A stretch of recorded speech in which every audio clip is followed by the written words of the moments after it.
여러분 안녕하십니까? 예, 목사님도 키가 큰데 저도 키가 좀 커가지고요. 그래서 화면이 전혀 안 보이실까봐 그래서 옆으로 좀 왔습니다. 이렇게 불러주시고 또 함께 예배드릴 수 있는 이 특권을 주신 여러분께 진심으로 감사드립니다. 그리고 찬양 부르시는 모습이 너무 아름다웠어요.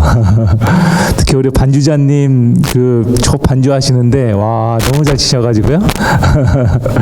그래서 아무튼 귀한 찬양 해주셔서 감사하고 또 앞으로 남은 시간 동안에요 저희가 함께 찬양하고 말씀 읽으면서 또 하나님 함께 묵상하길 소망합니다. 제가 사경회를 준비하면서 목사님 어떤 주제를 하면 좋을까요? 라고 여쭤봤는데요. 목사님께서 은혜에 대해서 얘기했으면 좋겠습니다 라고 말씀하셔서 제가 살면서 받았던 은혜와 또한 말씀 가운데 거하시는 하나님의 은혜에 대해서 우리 함께 좀 묵상하려고 합니다. 그래서 이 시간에는요 저희가 출애굽기서의 전체를 다 다루지 못하고요 출애굽하는 과정에 대한 이야기를 나누면서 이 광야 같은 우리의 인생 속에서 펼쳐진 하나님의 은혜에 대해서 함께 묵상하겠습니다. 오늘은 첫 시간으로서요 넘을 수 없는 파도 속에서 우리가 견딜 수 있는가에 대해서 함께 묵상해 보려고 합니다. 다 함께 출애굽기서 14장 13절로 14절에 있는 말씀을요 화면을 보시면서 함께 좀 읽도록 하겠습니다. 자, 모세 가자. 시작.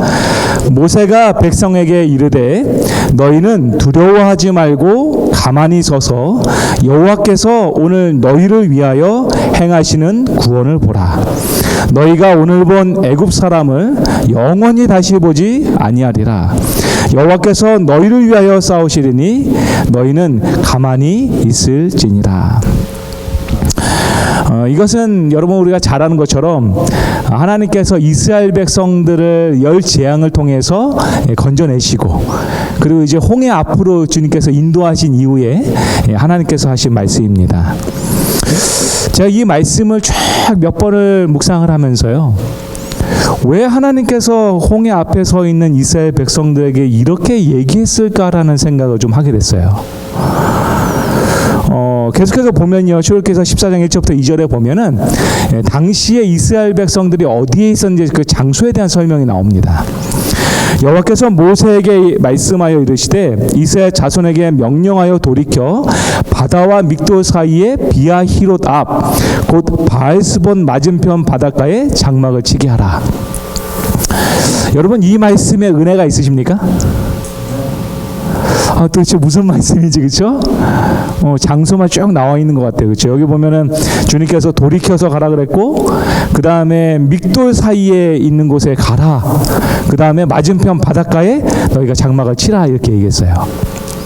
근데 이것을 지도로 보면 이렇습니다. 여러분 이 지금 보시면은 이스라엘 백성들이 말했던 그 장소인 믹돌이 여기에요.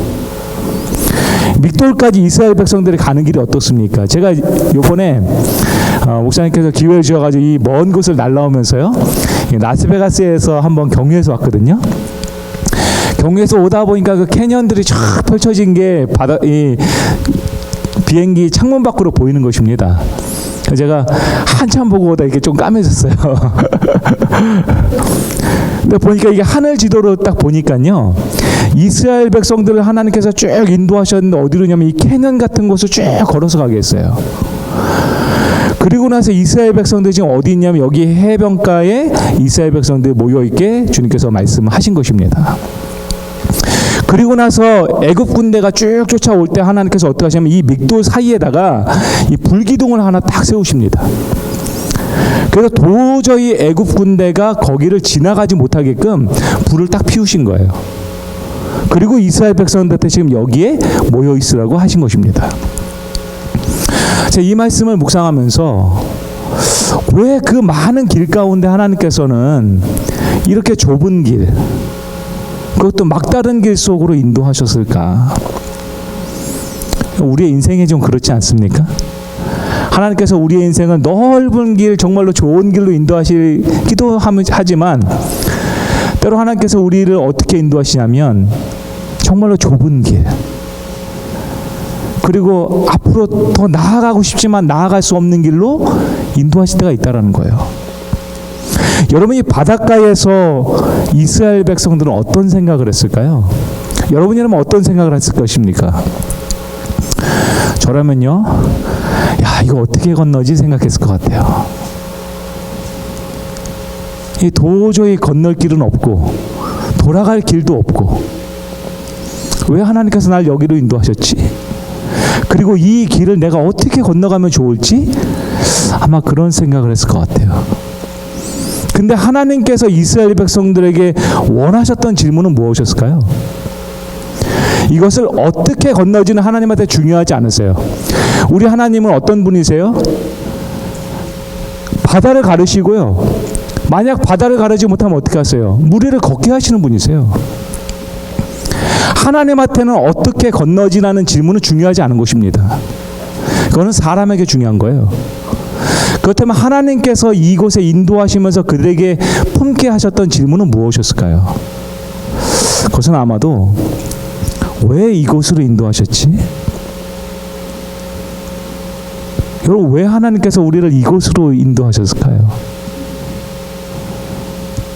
아름다운 고국인 한국도 있고 또 다른 여러 나라들이 있는데 왜 하필이면 미국에, 그것도 샌프란시스코에 우리를 인도하셨을까요? 여러분, 때로 우리의 삶 속에 질문을 제대로 품는 것이 굉장히 중요합니다. 특히 하나님의 말씀을 읽을 때는 그 말씀 가운데 있는 질문을 정확하게 이해하는 것이 중요해요. 자, 여러분 한번 보세요. 제가 여기에 글자를 하나 써볼게요. 어떤 글자인지 한번 맞춰보세요. 여러분, 어떤 글자 같습니까? B입니까? 13입니까? 목사님, 여기 교회가 통일이 안 되는데요. 13입니까? 그럼 한번 보세요. 자, 뭡니까? 가운데 글자가 B예요? 그러면은 이렇게 쓰면 어떻습니까? 13이죠. 중요한 건 뭐냐면 이 가운데 쓰여 있는 이 글자가 중요한 게 아니고요, 바로 이 글자를 이해하게 만드는 프레임이 중요하다는 거예요. 우리의 삶 속에 어떠한 일이 일어났냐가 중요한 것이 아니라 그 일어난 일을 우리가 어떻게 해석하고 어떻게 바라보느냐가 더 중요할 때가 있다는 것입니다. 우리의 삶 속에 코로나 팬데믹이 찾아왔죠. 한동안 우리가 교회를 오고 싶었지만 교회에서 예배도 못 드렸어요. 그리고 나서 우리가 또다시 여러 가지 시험을 만나게 됩니다. 그럴 때마다 우리의 마음 가운데 품어야 되는 것은 내가 이것을 어떠한 눈으로 바라봐야 하는가를 주님께서 원하신다는 거예요. 자, 다시금 보면요, 똑같은 사건을 가지고 여러 해석이 나옵니다. 출애굽기 14장 3절에 보니까 바로는 어떻게 그 사건을 해석했냐면 이렇게 했어요. 바로가 이스라엘 자손에 대하여 말하기를 그들이 그 땅에서 멀리 떠나 광야에 갇힌 바 되었다 하리라. 지금 이스라엘 백성들이 그곳에 가 있는 것에 대해서 바로는요, 어떻게 해석했습니까? 바로는 그들이 지금 어디 있다고요? 광야에 갇혀 있다는 것입니다. 특히 그는 말하기를 그들이 멀리 떠나 있다는 걸 얘기했어요. 근데 멀리 떠나 있다라는 말에 원어의 해석을 보면요, 멀리 가 있다는 의미도 있지만 또 다른 건 뭐냐면 어지럽다는 뜻이에요. 그러니까 무슨 말이냐면 바로의 입장에서 이걸 보니까 방황하고 있는 거예요. 기껏 애굽을 떠나가지고 하나님 믿으며 살겠다고 나아갔는데 그 길에서 방황하고 있는 것입니다. 신앙도 갈팡질팡하고 삶도 왔다 갔다 하고 그렇게 바라보고 있는 거예요. 자, 그럼 또 다른 해석이 있겠죠? 그럼 이스라엘 백성들은 같은 사건을 어떻게 해석했을까요? 출애굽기 14장 11절부터 12절은 말하기를 그들이 또 모세에게 이르되 애굽에 매장지가 없어서 당신이 우리를 이끌어내어 이 광야에서 죽게 하느냐. 어찌하여 당신이 우리를 애굽에서 이끌어내어 우리에게 이같이 하느냐. 이렇게 얘기했어요. 여러분, 여기에서 반복해서 나온 단어가 무엇입니까? 바로 애굽이에요. 그렇죠? 그러니까 이스라엘 백성들에게는 여전히 그들의 마음 가운데 어떤 마음을 품고 있습니까? 바로 옛 생활을 그리워하는 것입니다. 차라리 내가 재림교인이 되지 않았더라면 지금 훨씬 편하게 살았을 텐데, 그때는 훨씬 먹고 싶은 거 마음껏 먹고 살았을 텐데, 내가 미국에 오지 않았더라면, 이런 생각을 하게 되는 것이죠. 지극히 인간적인 해석이라는 거예요. 그런데 이 사건에 대해서 하나님은 우리가 어떤 프레임으로 이것을 보기를 원하시는가? 출애굽기 14장 13절부터 14절에 보면 하나님 말씀하십니다. 모세가 백성에게 이르되 너희는 두려워하지 말고 뭐하라고 얘기하고 있어요? 가만히 서 있으라는 거예요. 제가 출애굽기 14장을 계속해서 묵상하다가 왜 하나님은 가만히 서 있으라는 얘기를 했을까? 여러분, 가만히 서 있어야 되는 장소 아닙니까? 막다른 골목이잖아요. 뒤로 가지도 못해요. 서 있는 것밖에 못하는 거예요. 근데 왜 하나님은 가만히 서 있으라는 얘기를 했을까요? 우리가 이 장면을 영화나 애니메이션으로 보면 어떤 장면이 여러분 떠오르십니까? 모세가 지팡이를 딱 들고 하나님 명령하신 대로 지팡이를 딱 들어서 바다를 내리치니까 어떻게 돼요? 물이 쫙 갈라지는 게 여러분 생각나지 않으십니까? 근데 진짜 그랬을까요? 성경을 한번 다시 보면요, 출애굽기 14장 21절에 이렇게 성경은 말하고 있어요. 모세가 바다 위로 손을 내밀매 여호와께서 큰 동풍이 어떻게 불게 해요? 밤새도록 불게 하는 거예요. 여러분, 동풍이 무엇입니까? 이제 미국에 오신 지 얼마 안 되신 분들은 이해하겠지만 오래되신 분들은 헷갈리시잖아요. 그렇죠?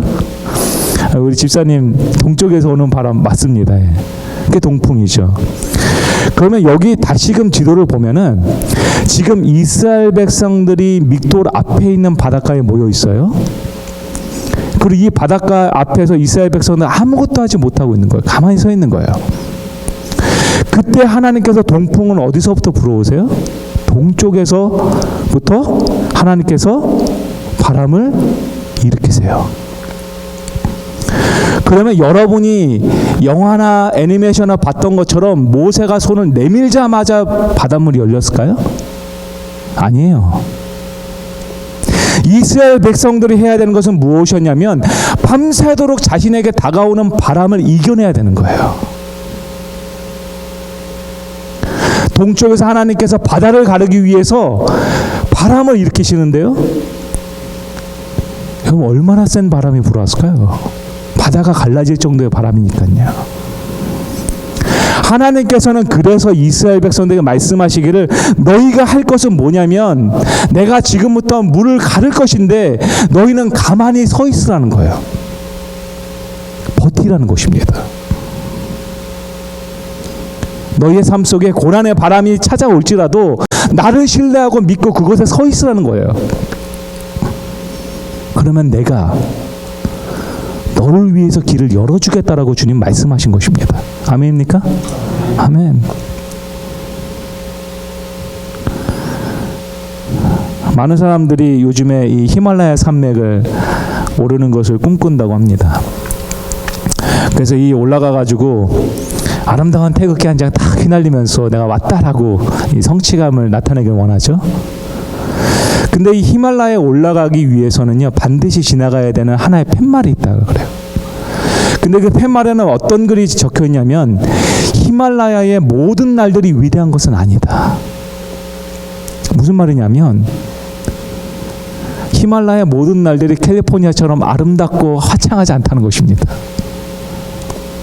비가 올 수도 있고요, 눈이 너무 심하게 올 수도 있고 하루 종일 해가 안 뜨는 날도 있다라는 거예요. 그러나 그 고난의 시간 속에서도 내가 그 길을 올라가는 것입니다. 올라가다가 눈사태가 나고 막 내 앞에 찾아온 고난이 있으면 할 수 있는 거는 뭐밖에 없냐면 웅크리고 있는 것밖에 없는 거예요. 밤새도록 그 추위를 견뎌내는 것입니다. 그리고 그것을 이겨내는 거예요. 여러분, 그리스도인의 신앙이 이와 같지 않습니까? 내가 예수님을 믿고 예수님을 따라가면서 나의 삶 속에 맨날 화창하고 아름다운 캘리포니아의 날씨가 오는 게 아니에요. 나를 슬프게 하는, 눈물 짓게 하는 날들이 있어요. 그리고 나의 마음을 찢어내는 그런 순간들도 있어요. 그러다가 어느 날 나에게 웃음을 주는 하루가 있는 것입니다. 그리스도인의 여정이라는 것이 그렇다는 것이죠. 그래서 김남도 씨가 이런 얘기를 했어요. 여기 웅크린 시간도 내 삶이니까 라는 책에 보면요, 나침판이 없던 시절 뱃사람들은 북극성을 향해 돛을 매달았다. 북극성까지 가려고 그런 것이 아니었다. 칠흑 같은 어둠 속에서도 북극성만이 흔들리지 않고 우리를 이끌어 주었기 때문이다. 간절한 꿈은 우리를 어디로든 이끌어 준다. 그러므로 지금 잠시 웅크린 채 표류하고 있을지라도 북극성에서 눈을 떼지 말아야 한다. 우리가 우리의 인생 가운데 광야 같은 이런 삶 속에서 정말로 가만히 서서 나에게 찾아오는 이 바람을 이겨내야 되는 그 순간에 정말로 그 버티는 것 자체가 신앙이라는 것입니다. 그 가운데서 은혜를 발견하는 거라는 거예요. 웅크리고 있는 그 시간도 하나님께서 우리를 위해서 준비하신 은혜의 시간이라는 것을 여러분 기억하시기 바랍니다. 하나님께서 저에게 기회를 주셔가지고 제가 선교사를 좀 많이 갔다 오게 됐어요. 그래서 대학교 1학년 때 선교사를 가고요. 그 다음에 3학년 때도 가고요. 또 목회를 나와가지고 또 일본에서 한 6년 동안 선교사를 또 가게 했어요. 그 가운데 저의 인생 가운데 하나님께서 내가 목회를 하게 해야겠다라는 그런 결심을 하게 한 기회가 있었어요. 제가 신학과 3학년을 다닐 때 하나님께서 정말 우연찮게 기회를 주셔가지고 하나님이 장학금을 보너스로 주셨어요. 제가 합회에서 주는 장학금을 받았는데 그의 성적 장학금을 받아가지고 돈이 한 200만 원이 남는 것입니다. 학비를 다 내고도. 그래서 제가 고민을 했습니다. 하나님, 제가 주님께서 주신 이 은혜를 어떻게 하나님께서 쓰면 좋을까요? 그리고 하나님께서 저한테 주신 게 뭐냐면 하나님을 위해서 써야지 라는 대답이었어요. 그러니까 제가 필리핀 천명 선교사에 당시에 1999년도 겨울에 지원해서 가게 됩니다. 갈 때 제 마음 가운데 어떤 꿈이 있었냐면 아프리카 선교 한번 해보고 싶다는 꿈이 있었어요. 그래서 도착해서 첫 김시영 목사님하고 면담을 하는 자리에서 저한테 물어보셨어요. 왜 왔냐고. 그래서 제가 아프리카 케냐 선교사 가고 싶어서 왔습니다 라고 얘기했거든요. 그랬더니 목사님께서 여기는 너가 가고 싶어서 가는 여행지가 아니야. 여기는 너가 가기 싫지만 가야 되는 선교지야. 그러니까 기도해. 그러신 거예요. 그래서 제가 매일 아침마다 이 천면선교사에서는 이 구보를 뛰거든요. 아침마다. 그럼 구보를 뛰고 다 밥 먹으러 갈 때 혼자 강당으로 가서 강당 뒤편에 있는 세계 지도 가운데 아프리카 케냐를 딱 손가락질하면서 하나님 여기 보내주세요 이렇게 기도했어요. 그리고 3개월이 지난 다음에 이제 선교지 발표 시간이 있습니다. 이름을 부르면서 선교지는 어디라 이렇게 얘기하는데 제 차례가 된 것입니다. 두근거리는 마음으로 기다리고 있었는데 제 이름을 호명하시면서 선교지로 아프리카 케냐다 이렇게 얘기했어요. 얼마나 기분이 좋은지 모릅니다. 하나님 드디어 응답해 주셨습니다. 정말로 아프리카 케냐에서 하나님께서 저를 위해서 준비하신 게 무엇일까요?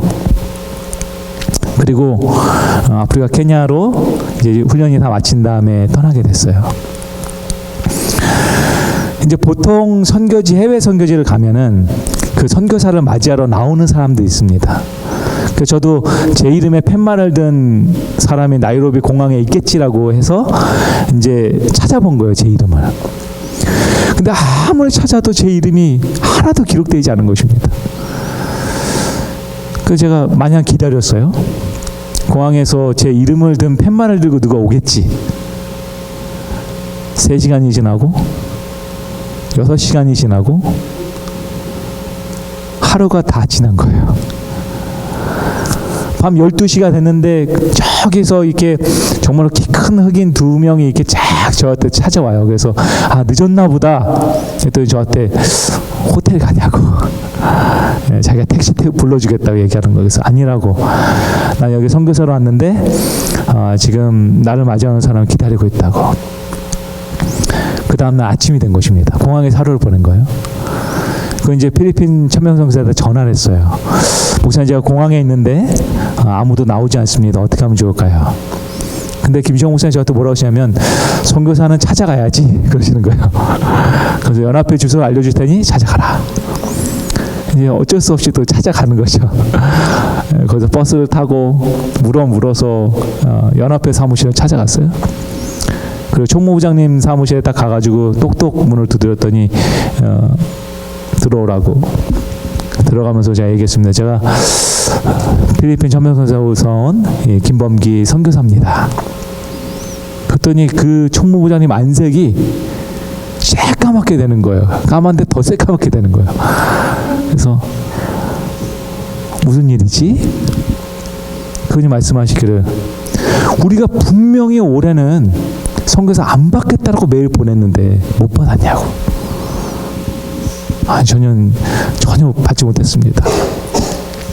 봤더니 그게 스팸 편지함으로 들어가서 여기서는 보낸다라고 메일을 보냈는데 그걸 받고 나서 올해는 안 받습니다라고 얘기했는데 그게 연락이 안 된 거예요. 이분이 이제 난감한 것이죠. 하루를 우리가 회의해 볼 테니 하루만 기다려라. 그 숙소를 안내해줘서 하룻밤을 자고 그 다음날 아침에 이제 다시 갔어요. 근데 총무부장님이 저를 딱 앉히시더니 얘기하시는 거예요. 지금부터 내가 하는 말 잘 들어. 너한테는 두 가지 옵션이 있어. 하나는 지금 당장 이 문을 나가서 필리핀으로 돌아가는 것이고, 하나는 아무도 너가 여기 온지 모르게 내가 말하는 곳에 가서 선교하다 조용히 떠나는 거야. 여러분이 어떤 걸 선택하시겠습니까? 왔으니까 내가 누구한테 알려주려고 온 게 아니니까요. 알겠다고. 내가 찾아가겠다고. 그랬더니 그분이 메모지 한 장에다 주소를 적었어요. 그걸 딱 주면서 굿바이 그러는 거예요. 그때 이제 종이 한 장을 들고 이제 고속버스 터미널을 가는 것입니다. 가지고 그 주소를 찾아 물어가지고 그 주소의 목적지로 가는 버스를 탔어요. 근데 그 당시에 버스를 타는데 제 기억으로 아주 조그만 미니밴 같은 거 하나에 한 30명 가까이 막 타는 것입니다. 위에는 다 뭐 이렇게 짐들하고 사람도 위에 앉고 그러면서 막 가는 거예요. 그러면서 한 3시간 정도를 나이로비에서부터 막 가요. 근데 해가 이제 막 지기 시작하는 것입니다. 마음이 불안해져, 그렇죠? 야, 이거 어떻게 하면 좋나? 그리고 어느 언덕길에 딱 도착했는데 버스 운전기사가 저를 딱 보더니 손짓을 이렇게 하는 거예요. 내리라고. 근데 아무것도 없어요. 언덕길에. 너가 말한 주소가, 제가 물어봤어요. 이 주소가 맞아요? 그랬더니 너가 말한 주소가 여기 맞아. 그 저를 이제 짐가방을 내려주고 저를 내려주는 거예요. 그리고 또 이제 거기도 굿바이 하면서 가는 것입니다. 뭐지? 이미 깜깜하고요. 그리고 나서 이 언덕 위를 살짝 봤더니 그 언덕 위에 조그만 오두막이 하나 있는 거예요. 그리고 그 오두막을 이렇게 들어갔더니 그 오두막에 뭐라고 써있냐면 The Seventh Day Adventist Church라고 되어 있는 거예요. 나중에 봤더니 선교하러 왔다가 선교가 안 돼서 철수한 장소예요. 근데 오두막을 사놔가지고 그냥 덩그러니 있는 것입니다. 그래서 무릎 꿇고 하나님한테 기도하고 하나님 인도함 주시고 정말 하나님께서 원하시는 대로 쓰임받게 해주시라고 이렇게 기도했어요. 그리고 나서 이제 아침이 됐습니다. 먼지들을 다 청소해내고 그 다음에 아침에 이제 예배를 드리는 거예요. 아침 예배 드리는데 밖에서 뭐가 되게 시끄러워요. 이 오두막 집이어가지고 이렇게 사이사이로 이제 몸이 보이거든요. 이렇게 동네 애들이 이상한 애가 하나 왔다고 그 사이사이로 막 저를 막 구경하고 있는 거예요. 그래가지고 나가가지고 아이들하고 이야기하면서 나 선교사로 왔는데 너희들하고 친구가 되고 싶다고. 그날부터 이제 애들이 맨날 놀러 오는 것입니다. 그렇게 한 3개월 정도의 시간을 이렇게 보냈어요. 그러면서 안식일 날 예배도 드리게 되고 또 구도자도 생기고 그렇게 선교를 시작한 것이죠.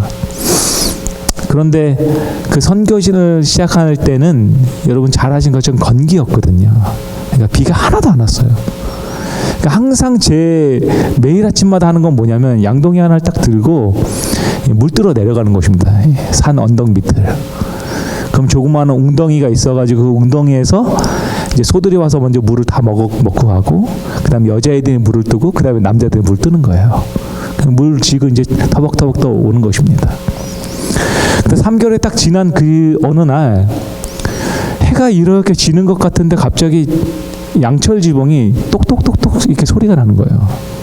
비가 오는 것이죠. 와, 너무 좋아가지고 제가 비누를 들고 이제 밖으로 뛰어나와서 샤워를 하는 것입니다. 하나님 천연 샤워를 제가 하게 됐다 그러면서 막 머리도 감고 막 그렇게 지냈어요. 그리고 나서 그 다음날 아침부터 열이 나기 시작하는 거예요. 이게 아프리카에서는 건기하고 우기 사이에 첫 비는 맞지 않는 거랍니다.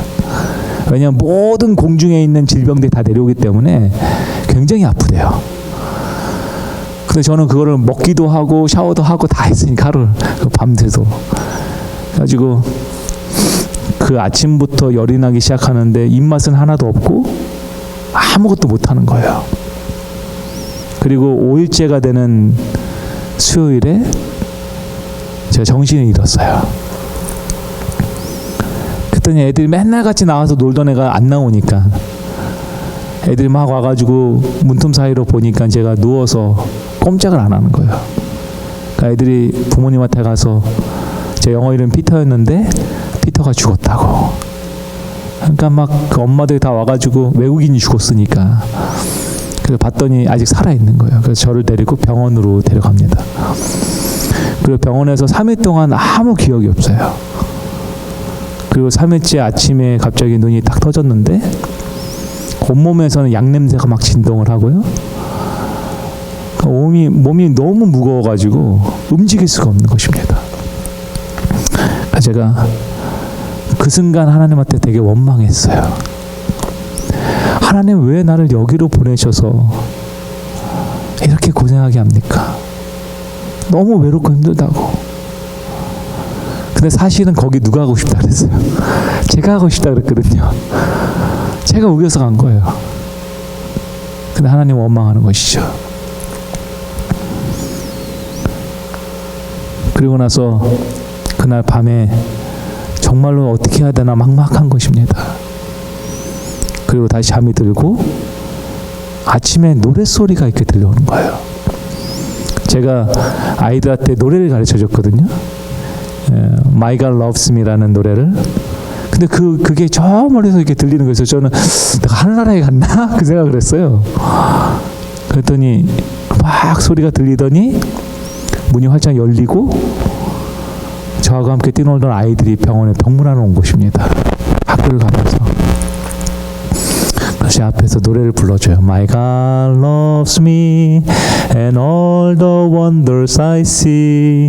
The rainbow shine through my window. My God loves me. 노래 부르는 거예요. 와, 근데 그 노래 찬양이 지금까지 제가 듣는 찬양 가운데 가장 저를 울렸던 찬양이에요. 예. 그래, 맞아. 하나님은 여전히 나를 사랑하시지. 맞아. 그리고 제가 그 다음날 이제 병원비도 없으니까요. 쫓겨나듯이 퇴원을 하고 집에 옵니다.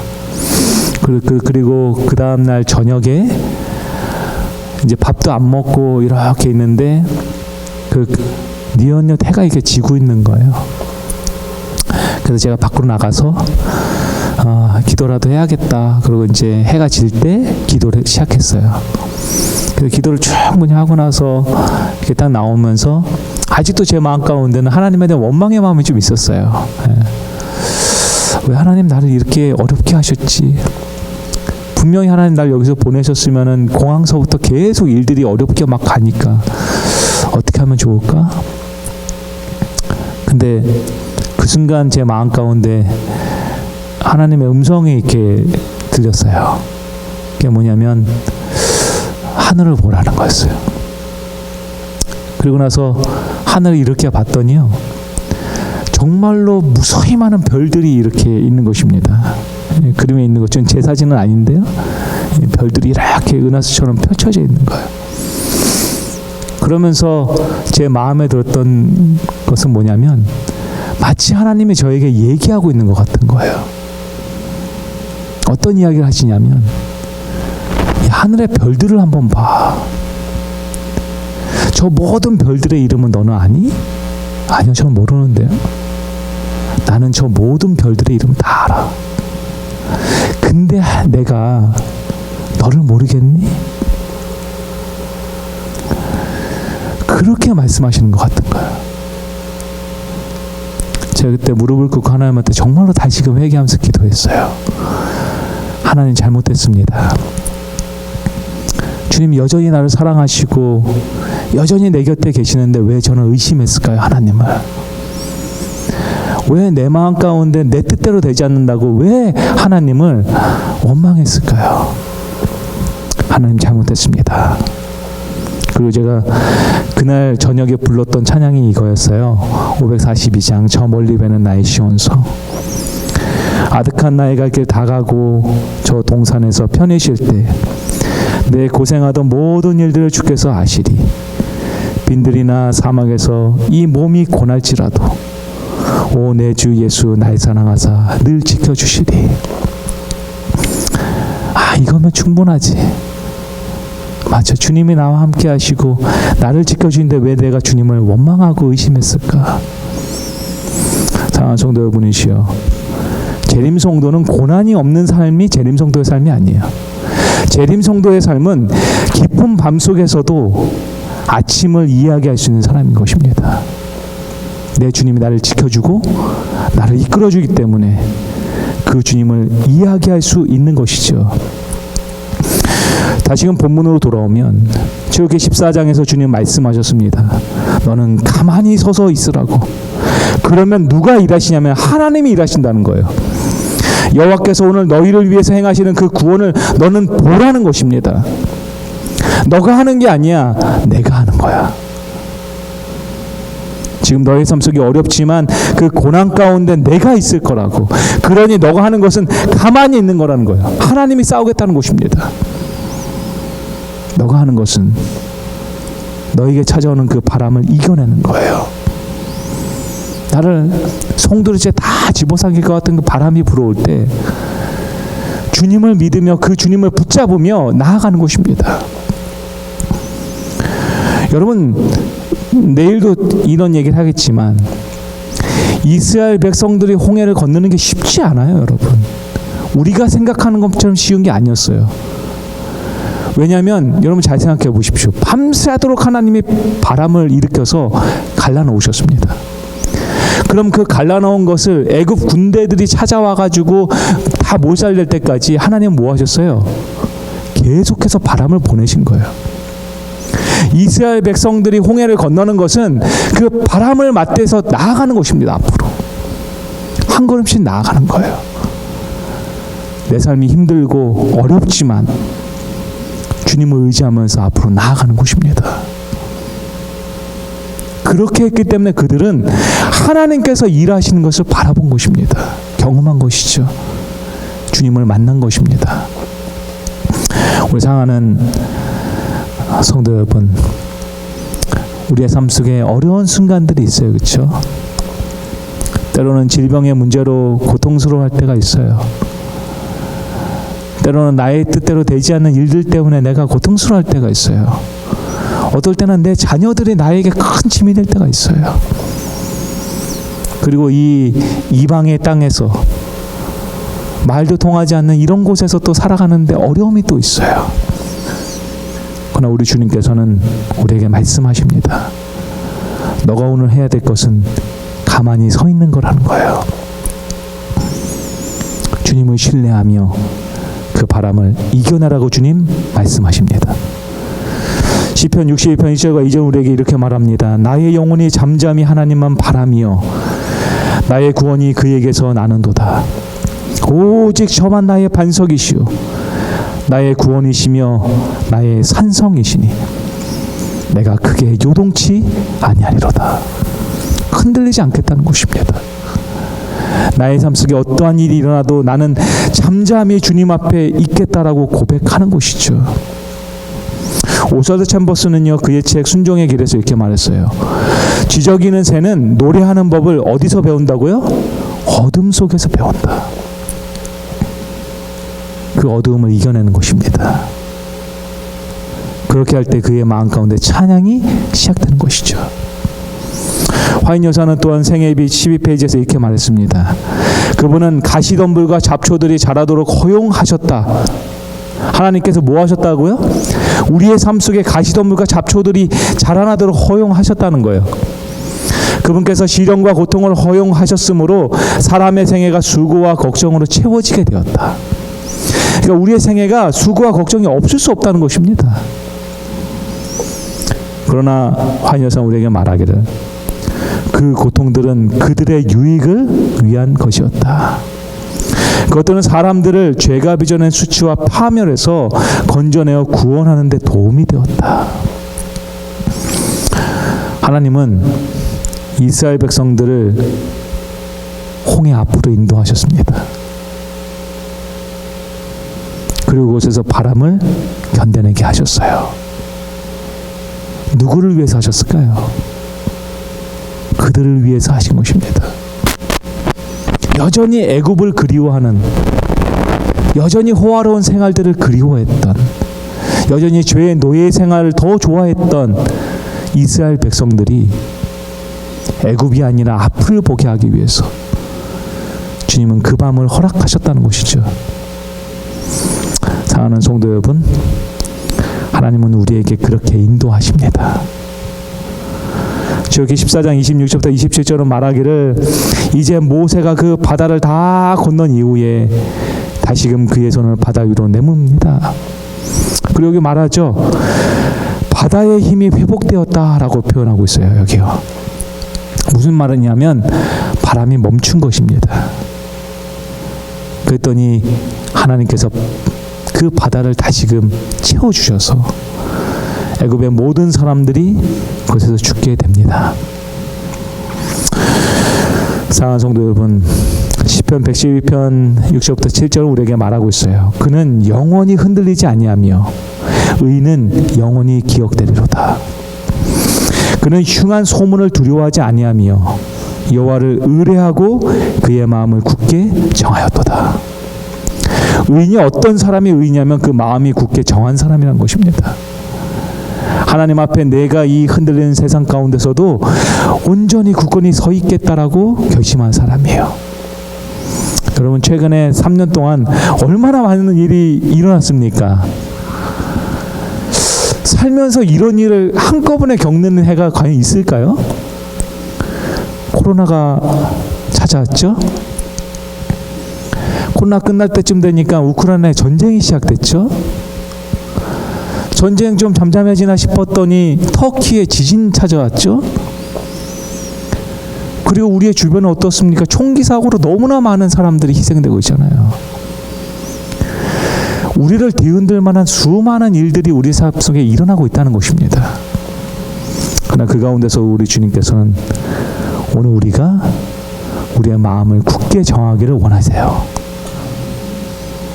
어떤 일 속에서도, 내 삶 속에 어떠한 고난이 찾아온다 할지라도, 나에게 어떤 바람이 불어온다 할지라도 내가 주님의 말씀을 신뢰하며 굳게 서 있겠다라고 결심하길 원하십니다. 우리 사랑하는 성도 여러분, 오늘 이전에 우리가 그 마음에 결심을 하게 되길 소망합니다. 나에게 불어오는 바람 가운데서도 그 주님을 신뢰하겠다. 나를 지켜주시는 그 주님의 은혜 가운데 거하겠다고 결심하는 저와 여러분이 되길 소망하며 오늘 말씀을 마치도록 하겠습니다.